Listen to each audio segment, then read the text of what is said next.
নওগাঁ পোরশায় জামাতে ইসলামের উদ্যোগে ইফতার মাহফিল অনুষ্ঠিত হয়। এম এ মান্নান পোরশা, নওগাঁ থেকে বিস্তারিত। সাথে আছি আমি রাজিয়া সুলতানা। আপনারা দেখছেন i1 টিভি। 24শে মার্চ সোমবার বিকেল 5টায় জামাতে ইসলামের উদ্যোগে রাজনৈতিক নেতৃবৃন্দ ও বিশিষ্ট ব্যক্তিগণের সম্মানে ইফতার মাহফিল অনুষ্ঠিত হয়। জামাতে ইসলামের আমির পোরশা শাখা মাওলানা মোহাম্মদ সাগর আলীর সভাপতিত্বে বক্তারা বলেন, বর্তমান সময় এসেছে বাংলাদেশে ইসলামী শাসন প্রতিষ্ঠা করার।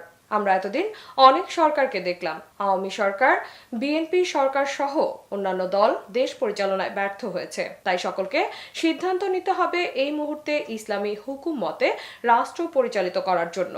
কারণ ইসলামী হুকুম মতে রাষ্ট্র পরিচালিত না হলে দেশের মধ্যে খুন, ঘুম, চাঁদাবাজি, সন্ত্রাসী কর্মকাণ্ড থেকে আমরা কেউই বাঁচতে পারবো না। বিগত সরকারের মতো আর যেন কোনো সরকার জন্ম নিতে না পারে, এজন্য আমাদের সবাইকে সতর্ক থাকতে হবে। আর ইসলামী হলো একমাত্র শান্তির ধর্ম। ইসলামী হুকুমতে রাষ্ট্র পরিচালিত হলে আমরা শান্তিতে বসবাস করতে পারবো। দেশের মানুষ, মা বোনেরা রাস্তাঘাটে পর্দা মতো নির্ভয়ে চলাচল করতে পারবে।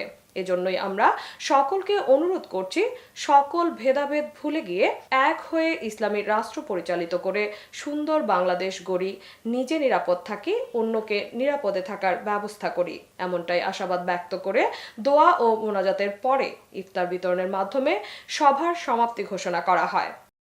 ইসলামকে যারা ভালোবাসে সেই সকল রাজনৈতিক দলকে নিয়ে আমরা একটি সুখী, সমৃদ্ধ, একটি কল্যাণকামী রাষ্ট্র ইসলাম আমরা উপহার দিতে চাই।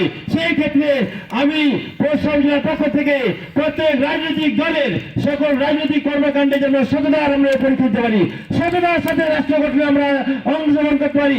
আমরা যদি এটা করতে পারি, তাহলে ইসলামী রাষ্ট্র যদি আমরা সম্পূর্ণ করতে না পারি, ইনশাআল্লাহ একটি কল্যাণকামী সকল দল মতের একটি সম্মিলিত প্রচেষ্টায় একটি কল্যাণকামী রাষ্ট্র গঠন করতে পারবো বলে ইনশাআল্লাহ আমরা আশা করি এবং আমার বিশ্বাস এটা। প্রিয় ভাইরা, এতক্ষণ সঙ্গে থাকার জন্য ধন্যবাদ।